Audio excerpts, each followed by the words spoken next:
Hello and welcome to TAL Radio. At TAL, we connect those in need to those who are willing to give.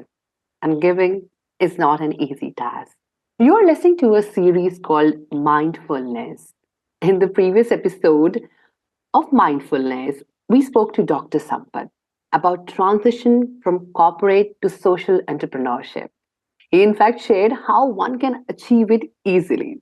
If you have missed out that episode, then do check out on our YouTube channel or on our website. You'll certainly find it there. So, it's my pleasure to welcome Dr. J.M. Sampath once again. Dr. Thank you. Sampath, thanks a ton for joining in. Thank you so much for your time. It's my pleasure. Thank you. Thank, thank you so much. So, moving on with the series, we've had interesting and very amazing topics. And in this episode, we would be talking about human values. And the focus is going to be on the three main areas. One is core human values, self inquiry, and personal growth. So, over to you.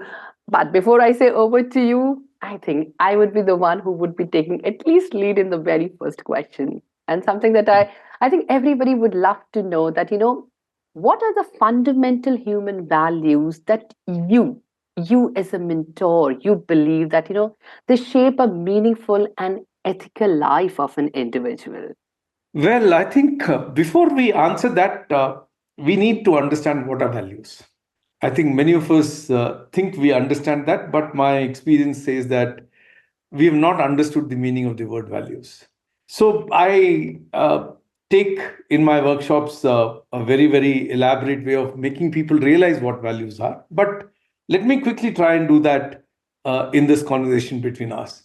If you are to interact with a person and say, hey, this person has these values, how do you say that? You observe the behavior of that person and you say this person has these values or he doesn't have these values. If somebody is always on time, you say punctual. If somebody misses a time, you say he is not punctual.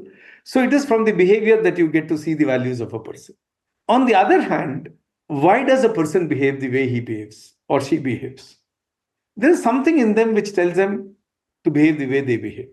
While I get to see the values from the behavior, why the person behaves the way he behaves or she behaves is because they believe that's the right way to behave. So if somebody believes IST is Indian stretchable time, 5 minutes here and there is not a problem for them.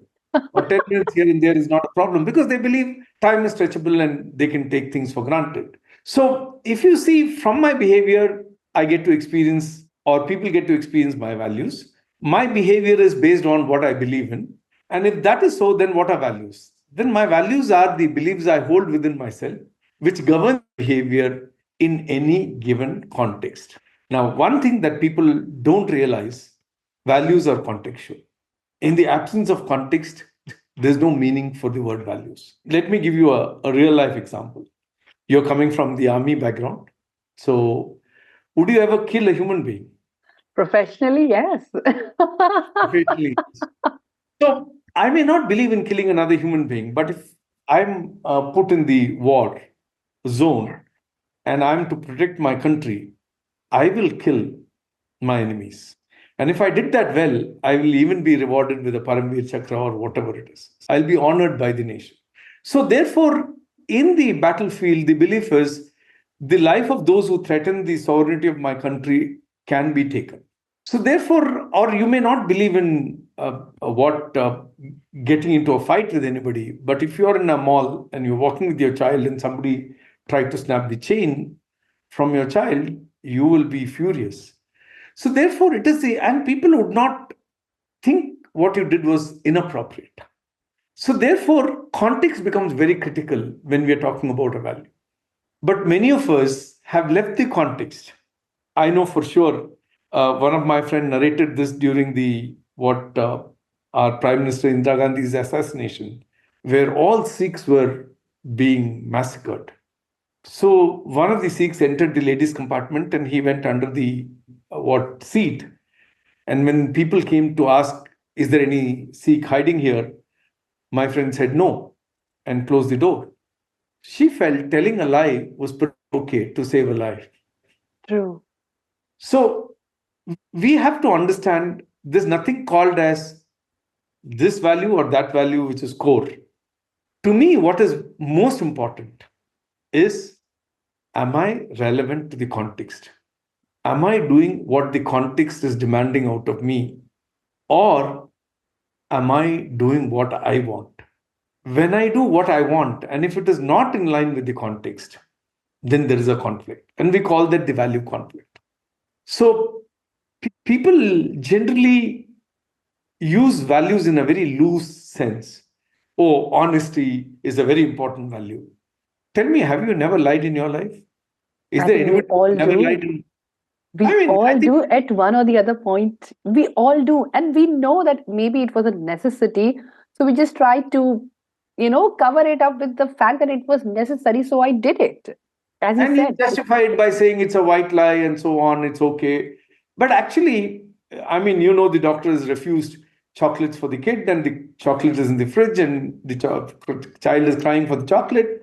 You have to tell there's no chocolate, True. and that is okay. Okay, so therefore, I think ideal is if you can explain to the child without having to tell a lie. But if the child is not willing to understand, then there is a scenario which is there, and you will have to understand all the elements of the context. Unfortunately, many of us have not been trained to pay attention to the context, do what is relevant in the context. We have been told, don't tell lies, don't do this, you have to work hard, you have to do this, you have to do that. They've just loaded the values without actually giving the contextual reference for those values. So therefore, for me, when we talk about values, we'll have to understand that values are contextual. In the absence of context, there is no meaning for the word value. And our values are born out of what we believe in. And each of us have our own set of beliefs. Our beliefs are like the code that runs our program. And the minute True. there's a situation, we respond to it. I mean, I was mesmerized in your talk. Believe it or not, I was really mesmerized in your talk. And this is so true that values are technically very contextual in nature because it depends upon what situation and what scenario you are into it. So, having said that, do you believe that cultural and societal they also influence the kind of human values that we have? Absolutely. The sources of where we picked up our values are from our family, our education, our society, our friends, our religion. All these are the ones which have molded us, and we have picked it up from them. I mean, I have traveled. I mean, I don't know how many countries I've traveled, and each country has its own culture, its own values. But what I also found was the way of demonstrating the value could be different, but the essence is the same. What I mean by that is, I think everybody everywhere in the world wants to be respected. But the way True. you show respect in Malaysia is different. The way you show respect to another person in India is different. The way you show respect to another person in US is different. So as long as we understand that there are different ways of demonstrating the same value, and we have to be relevant to the culture in which we are good to go. But to answer your question, culture has definitely serious influence on the way you demonstrate your values. Got it. Got it. So, as we grow and mature in life, do you think these core human values that we have, do they change? Do they become more mature because we are more experienced in nature? I would say, not just with the age, I would say, but with the kind of experiences that we gain in our life. Yes, they do change, but the way they change is very interesting. Okay. As we grow, we get a lot of experiences and we get to understand a lot of things. For example, at the age of 10, I had a particular meaning for the word discipline. At 20, I have another meaning. That meaning has grown. At 40, I have a different meaning. At 60 today, discipline has a lot of other meanings. Okay. So, with my meaning, my reference to that particular value also changes. When the meaning changes, my orientation towards that value also changes. So everything, as we grow, we get to, I mean, our understanding of relationships was very different when we were young. True. As we get old, we have different sets of beliefs we have created about relationships. So with definitely our experiences and our learnings, our meaning for the word values keep changing. Not meaning for the word values alone, meaning for each value that we hold keeps changing. And one should be aware of it, but I don't think everybody is aware of the changes that they make. So therefore, I suppose it seems to be subconscious or unconscious. These changes are happening at a subconscious or unconscious level.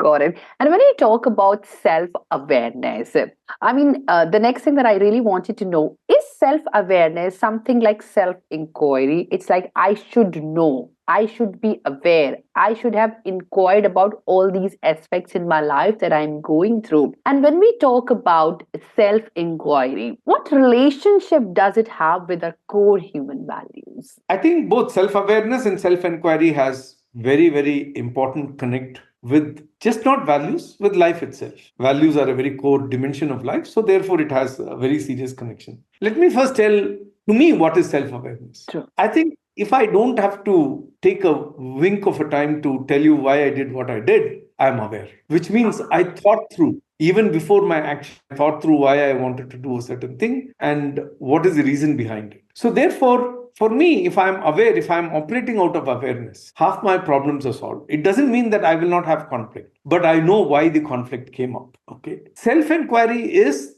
in spite of self awareness, there are times we wonder why the heck we did what we did. Why did I do this? And that is when the self inquiry helps you to get to the root of understanding why you did what you did. That inquiry is something, very critical for any human being. And if we are, your self inquiry builds your self awareness.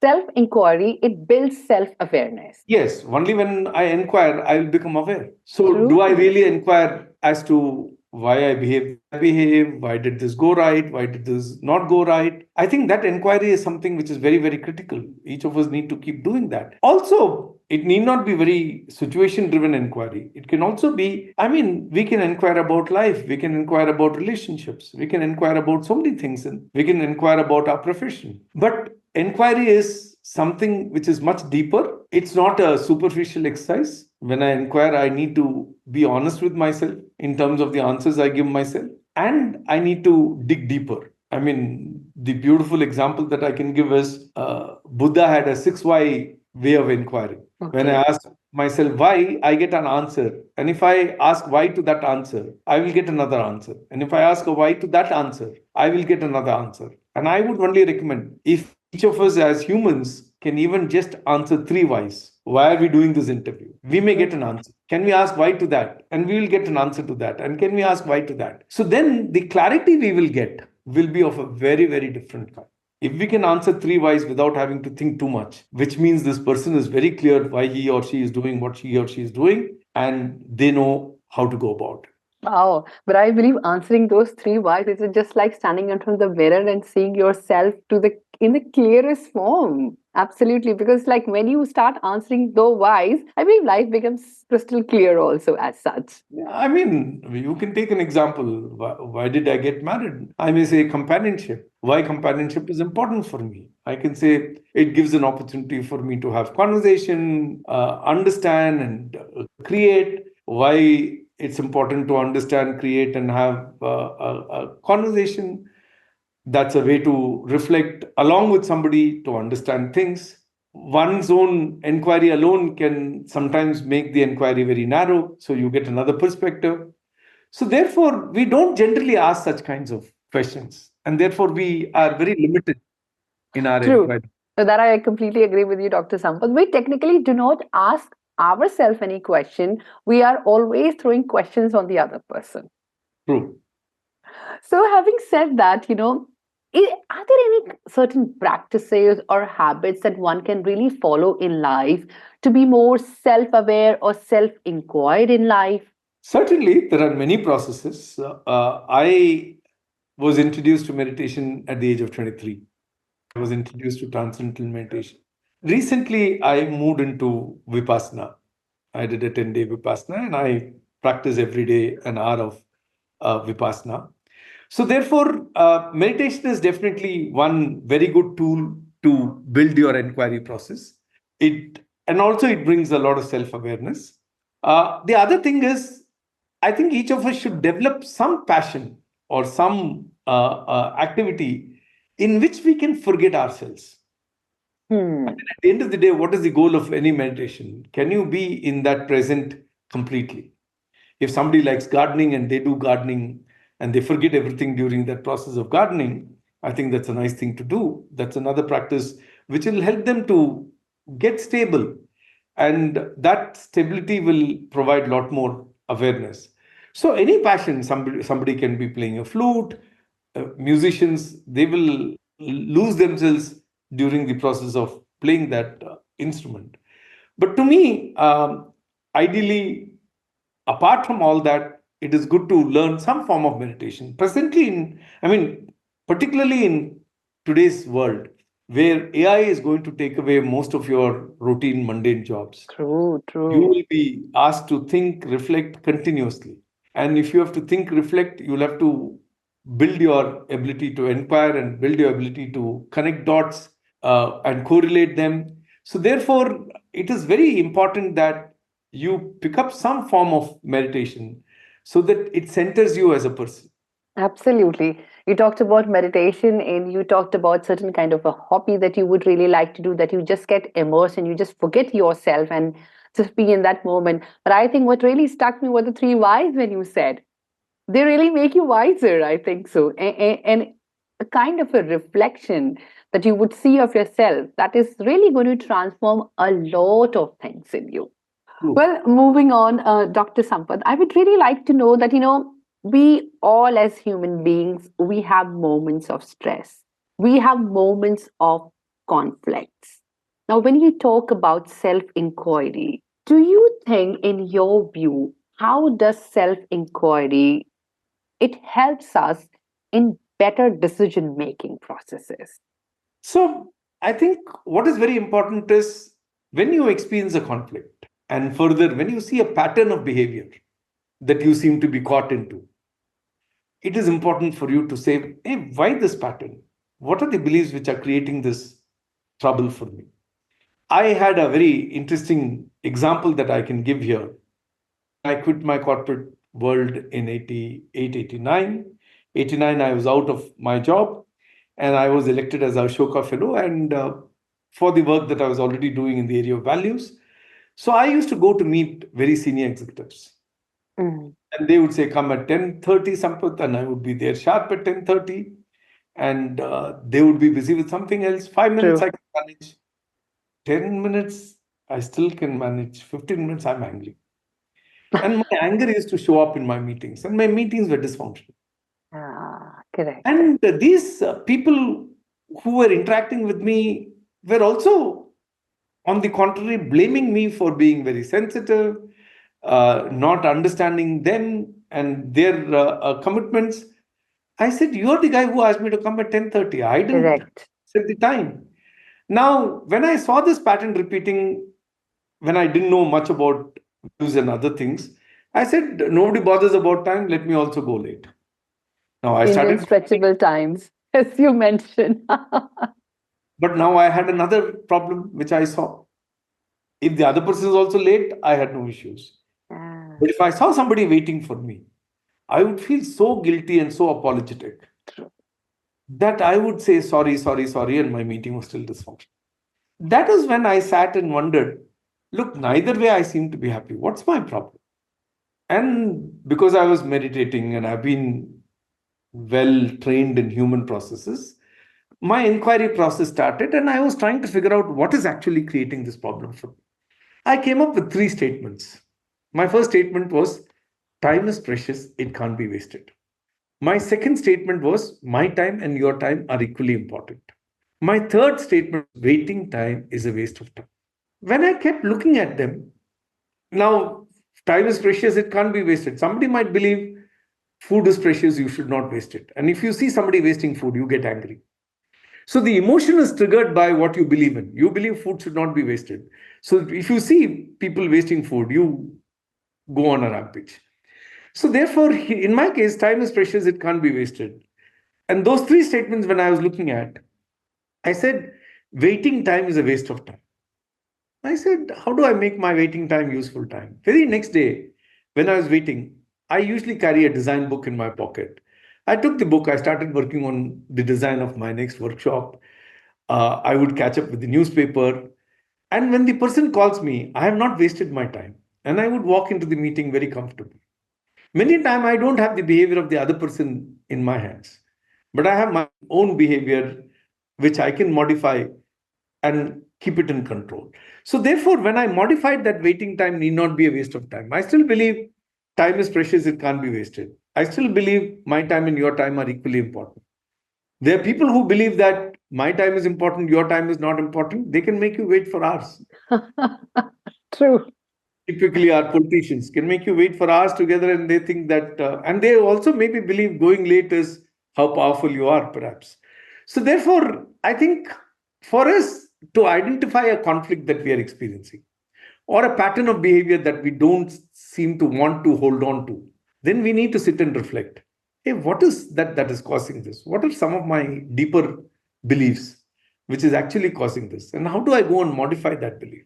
Until I don't modify that belief, it's not going to be easy to bring about change. True. Absolutely. So moving ahead, Dr. Sampath, we talked about self-inquiry. We talked about, human values. Now let's talk about growth. Let's talk about personal growth. So the kind of values that one person has, what kind of effect does it have on one's personal growth as such? Not just career wise, but a holistic approach, I would say. If you actually see, if you want to grow, you have to be relevant to the context.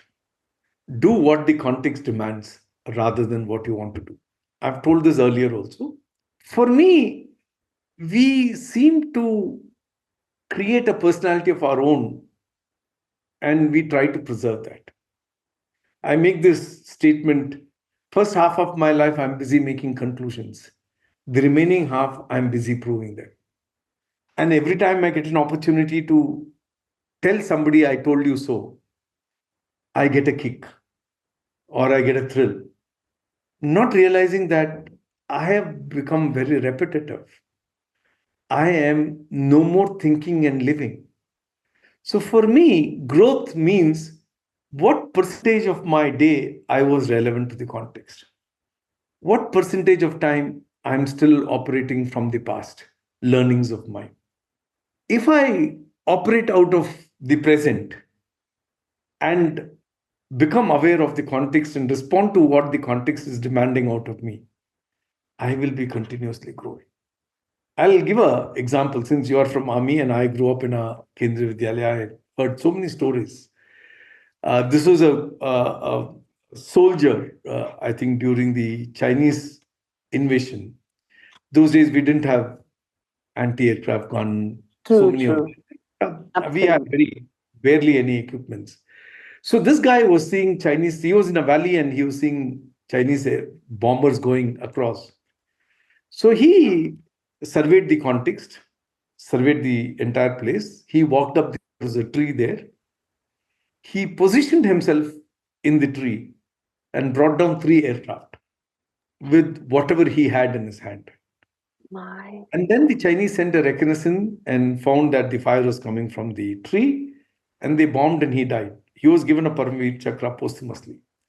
But that soldier was context sensitive.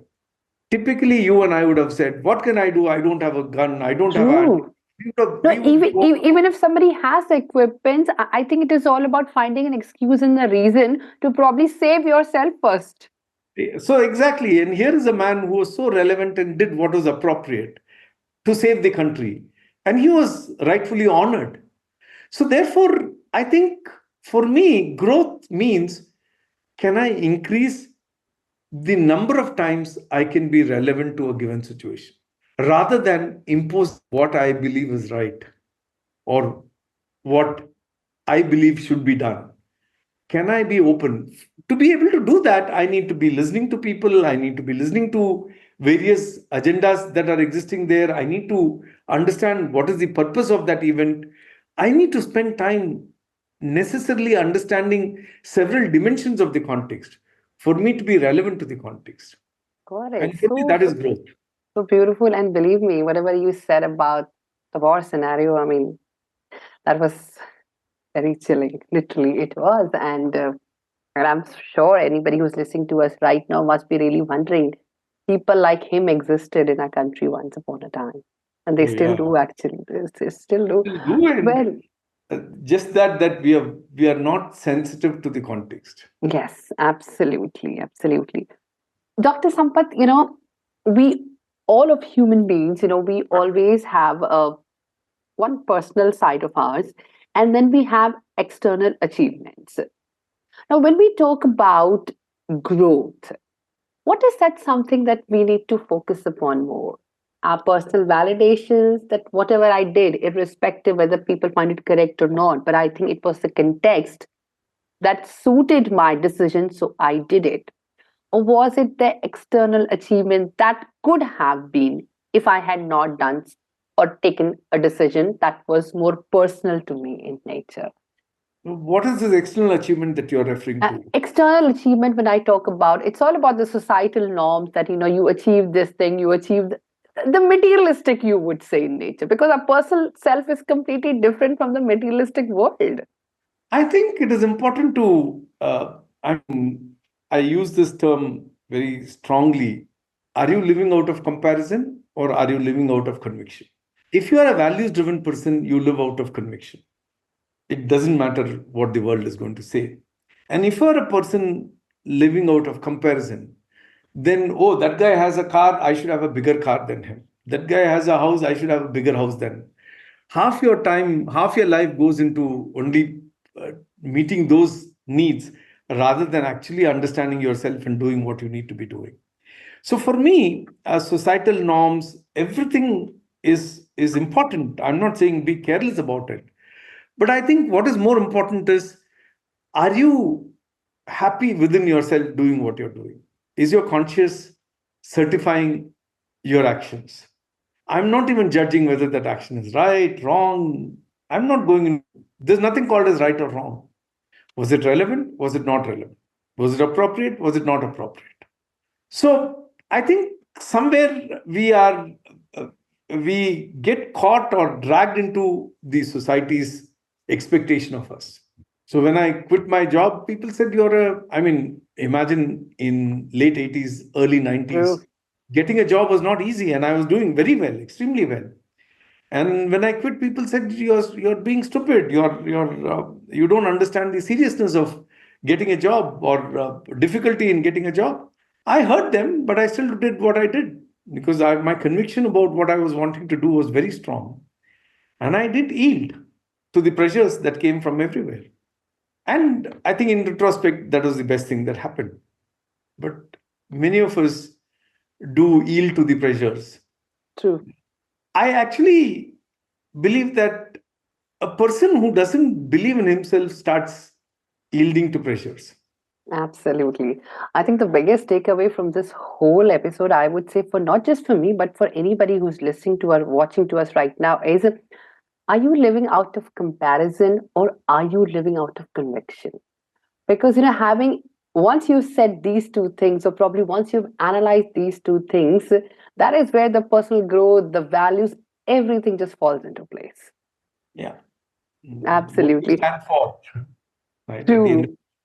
So, Dr. Sampath, thank you so much for joining in. And before we let you go, any final words about human values, personal growth, and of course, self inquiry? I think at the end of the day, all these are meant to help you do what is required. I'm consciously not using the word right. Do what is required in the interest of the context. And when you do that, that decision of yours becomes very, very powerful. I will maybe what conclude with a real life example, one from the mythology, one from real life. I think when Romans were trying to fix Jesus, they call him and ask him to punish a woman who has committed adultery. And in those days, the punishment was throwing stones at her. True. So Jesus took a minute and reflected and he said, well, I will give her a punishment.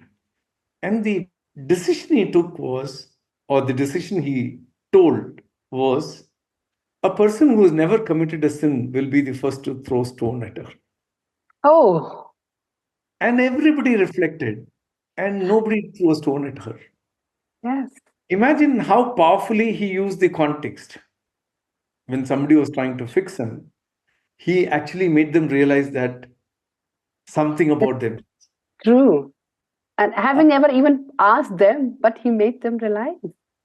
yeah. And this is from my work life. I was what I was in a large public sector, and we had a very powerful apprentice scheme in which we used to recruit around 107 of them. And anybody who comes to our factory and works and goes will get a very good job. It looked like our training manager, who's responsible for this, was taking money for the appointments. Okay. And once it was proved, the entire selection was put on my lap. So I got hold of 10 engineers, did a selection process, I mean, test, which could be done in 1 hour, and then we got it corrected. On a Sunday, we got 2,000 people for 107 vacancies. We conducted 2,000, and I got engineers to correct the paper in next 2 hours, got the merit list, and I put the merit list on the factory gate notice board. Now, next day morning, my union leader comes and says, "You'll have to change those names. You'll have to change the name." Oh, I said, "On my dead body." He said, "No, you have to change. Our employees' children need to be inserted there." I said, "I will not do that. A merit list is a merit list." And he started shouting at me, he started abusing me, he did all kinds of things, and I gave it back to him also. And then he left, having got fed up with me. After he left, I sat and inquired, what is he asking? He's saying employees sweat for this company. Their children should get some privilege. I took a deep breath, made a note to my managing director saying that we will reserve 5% of vacancies to our employees' children as they've given their blood and sweat to the company. It only is fair to give them a chance. My MD approved, and in the merit list, among the employees' children, 6 vacancies were given for employees' children. I put a merit list there. The wow. next day, the union leader came and thanked me so much. And even today, that policy holds good. Now, I That could is have so fought with beautiful. my ego with the union leader and said, I don't do anything, get lost. I could have True. put a point to him. But what was needed there was not my ego or his ego. What was needed was what is right for everybody concerned in that situation. And can you do that? And I think that is the right value. Your ability to understand the situation and do what is required in that situation is what is going to be appropriate. And if you did that time and again, I think people around you will start valuing you more than what they value you today. Thank you. Absolutely. That is so beautiful, Dr. Sampath. But I think I'm going to give you a different name, at least in this episode, and maybe in the coming episodes also, Mr. Context. So, if somebody wants to get connected with you, because social media is certainly a way that somebody can, get in touch with you. They require certain kind of help. What is the best way to get connected with you? A mail to me would be very good. My mail ID is sampath@arpita.com, SAMPATH @ARPITHA.com. I will definitely respond. And I also wanted to invite the listeners to visit our Instagram handle, The Soul Kathas, where I have narrated bite-sized videos, stories, and in life instances, which gives a lot of insight into one discovering different dimensions of life. Great. So, audience and our dear listeners, you do know a way how to connect with Dr. Sampath. So, stay tuned in and keep on listening and watching to TAL Radio. Dr. Sampath, thanks a lot for your time. We would be back with another episode. It is going to be suspense, what it's going to be all about for that. But for that, you need to stay tuned into TAL Radio. Thank you so much for watching in.